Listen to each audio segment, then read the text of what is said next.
내 이번에 명품백 하나 살라고. 아, 근데 좀 싸게 살 수 없나? 아, 상품권? 그런 방법이 있나?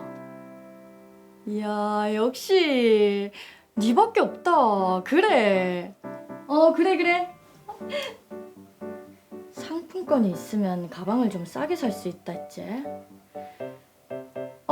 여기 기사 있네. 소셜 커머스 업체 중에는 출처가 불분명한 유령 회사가 있는 등 부작용도 증가 추세에 있다. 아, 그렇지. 조심해야지. 그런데 이 같은 상황에서 소셜 커머스 업계에도 ISO 9001 인증을 받은 기업이 등장해 화제다. 오, 여기 믿을만한가 보네. 여기 한번 들어가 보자. 광고인데 기사로 오해를 하신 것 같네요. 그렇네요. 오, 중소기업 브랜드 대상까지? 확실하게 믿어도 되겠는데? 근데 선입금을 하면 한 달에 한 번씩 분할 배송을 해준다고? 오, 할인율이 12%에서 25%까지? 오, 좋은데? 그럼 당장 주문해야지. 언론사에서 인정도 받은 데다 할인까지 된다고 하니까 진짜 믿고 주문했습니다. 그런데 광고라고 생각했으면 저렇게 바로 돈을 내지는 않았을 텐데. 자, 기사는 올라가는 중이고. 아, 맞다. 이사장님, 네, 박 기자님. 기사는 지금 올라가고 있습니다. 혹시 광고로 나가는 겁니까? 무슨 그런 섭섭한 말씀을. 정식 기사로 나갑니다. 걱정 마십시오. 아, 그리고 중소기업 브랜드 대상 받은 거 사이트에 올리셨죠? 그럼요. 덕분에 매출이 10배나 올랐습니다. 정말 감사합니다. 아, 다 이사장님의 탁월한 선택 덕분이죠.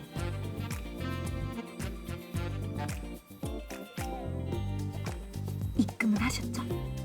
네, 240만 원 시원하게 입금했습니다.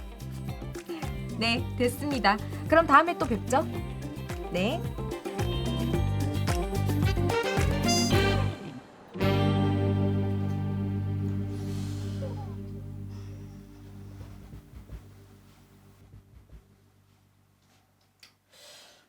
아, 근데 왜 상품권이 안 오지? 좀 더 기다려봐야 하나? 다 때가 되면 오겠지 뭐. 오늘은 인터넷에 뭐가 났나 볼까? 무슨 기사가 났나? 아, 뭐고? 광고 기사? 진짜 눈속임 장난 아니네. 혹시 내가 상품권 주문한데도? 여기는 상품권 주문한 그 사이트인데? 거기랑 인터넷 신문이랑 짜고 사기를 친 거라고?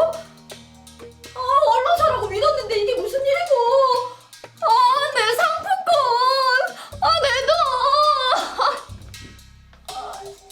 돈! 믿는 도끼에 발등 찍힌 격이었죠. 저는 대체 어떻게 해야 할까요? 네, 인터넷 기사를 보고 물건 구입하는 일 많잖아요. 저도 그런 편인데 상품권을 구매했다가 이제 피해를 당한 경우네요.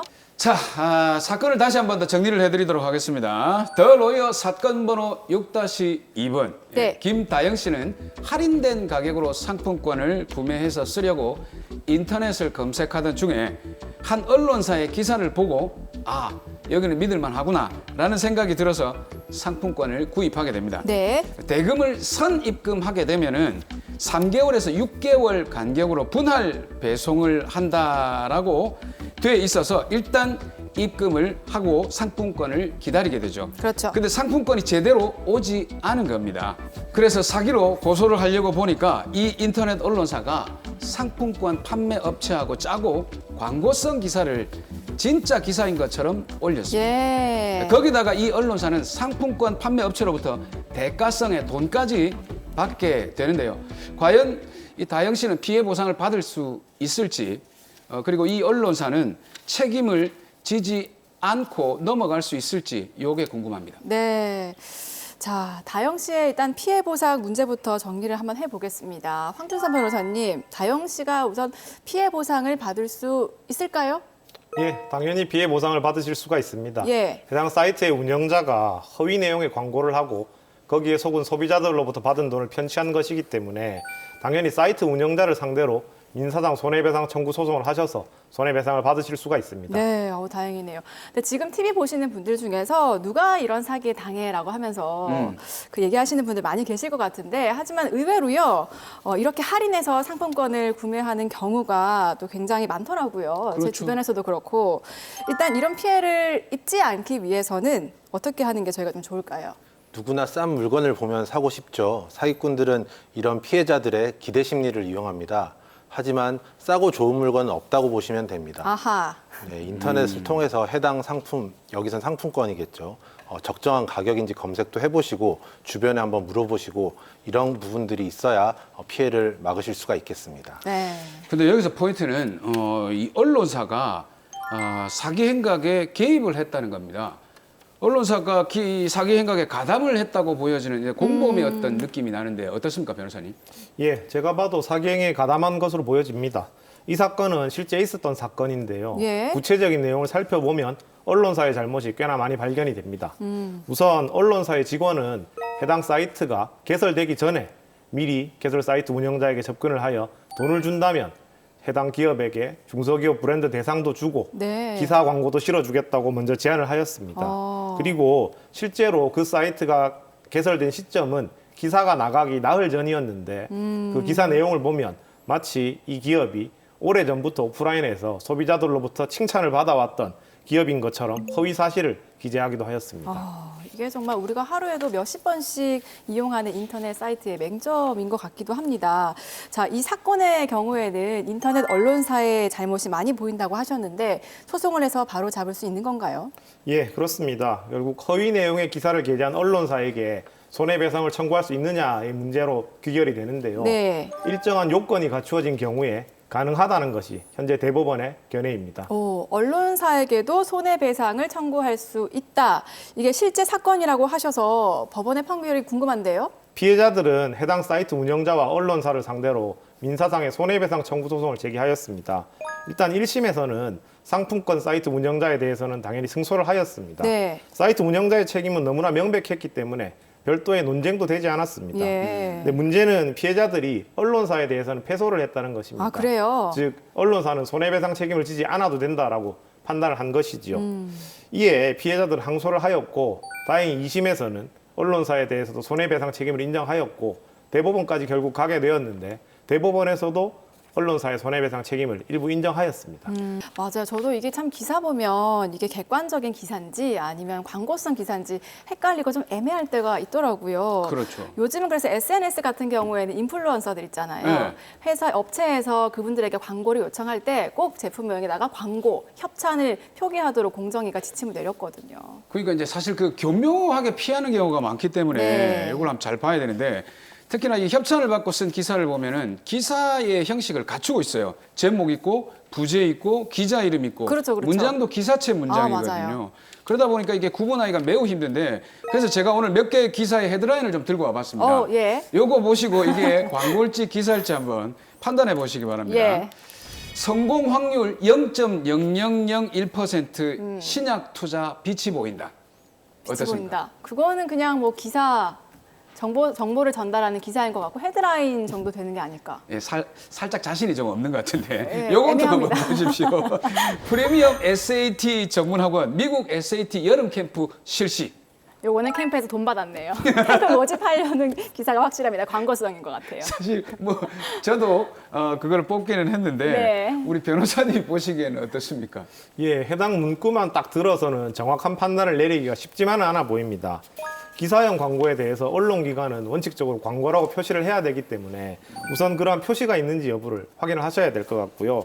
만약 그러한 표시가 명확하지 않다면 관련 기사 내용을 좀 구체적으로 다 확인을 해봐야 알 수 있을 것 같습니다만 네. 굳이 추측해보자면 그 SAT 학원권은 말씀하신 것처럼 광고라고 보여지는데 신약에 대해서는 다소 애매한 측면이 좀 있어 보입니다. 어떤 부분에서 애매함을 느끼셨어요? 예, 이 성공 확률 0.001% 신약 투자 빛이 보인다라는 기사가 예. 만약 효능이 제대로 검증되지 않은 약을 마치 이미 성공한 약인 것처럼 허위로 기사를 게재했다면 그것은 광고라고 봐야겠지만 네. 설령 결과적으로는 사실과 다른 기사가 나갔다고 하더라도 기자가 나름대로 공부를 하고 팩트 체크도 한 상태에서 게재한 기사인데 제약회사가 악의적으로 데이터나 연구 결과를 속여서 제공했다면 그 이후로 허위 기사가 나가게 된 그런 이유일 수도 있기 때문이죠. 네. 따라서 기자가 어떠한 정황에서 어떤 내용의 기사를 쓴 것인지를 좀 살펴보아야 기사인지 광고인지를 확실히 알 수 있을 것 같습니다. 네. 아, 판단할 때 그러니까 제목만 보고 판단하는 게 아니라 기사 내용도 보고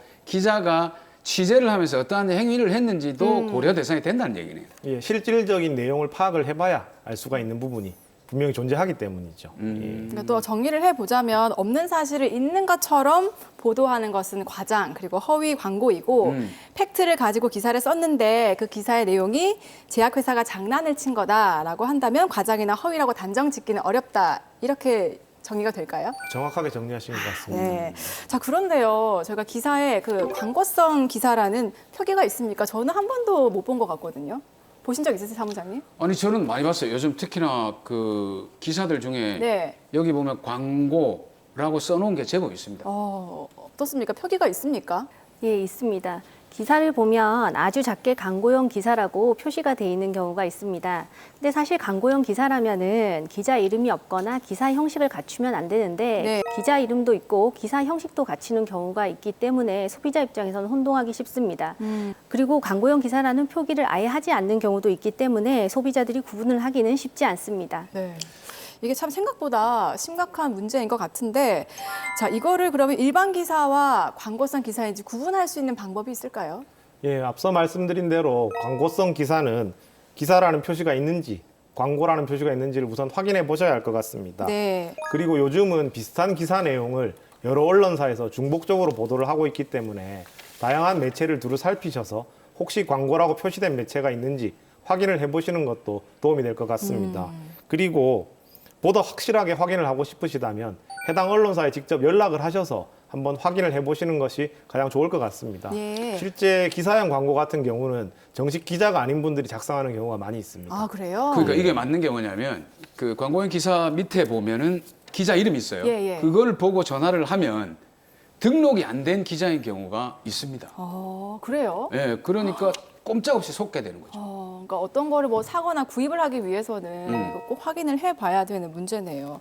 자, 실제 이 사건에서도 이게 기사형 광고라고 알렸는지 아닌지 여부에 따라서 언론사마다 또 다른 결과를 받았다면서요.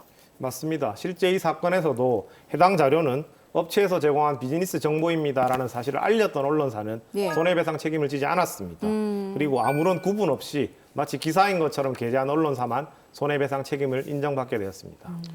아, 그러면 이제 광고용 기사에 연루가 돼서 피해를 봤을 때 법적으로 어떤 이제 조치를 취할 수 있을까요? 일단 해당 상품이나 서비스를 판매한 기업을 상대로 손해배상 청구 소송을 제기하실 수 있을 것입니다. 네. 그리고 그 업체의 기망 행위가 정도가 심하고 처음부터 악의적으로 소비자를 속이려고 한 것이었다면 사기죄로 고소를 하실 수도 있을 것입니다. 예. 다만 실질적으로 손해를 제대로 배상받기 위해서는 초기 단계에서 최대한 신속하게 법적 절차를 밟으시는 것이 도움이 될 것 같습니다. 자, 그런데요, 변호사님. 사실 일반 소비자가 언론사를 대상으로 법적 조치를 취한다?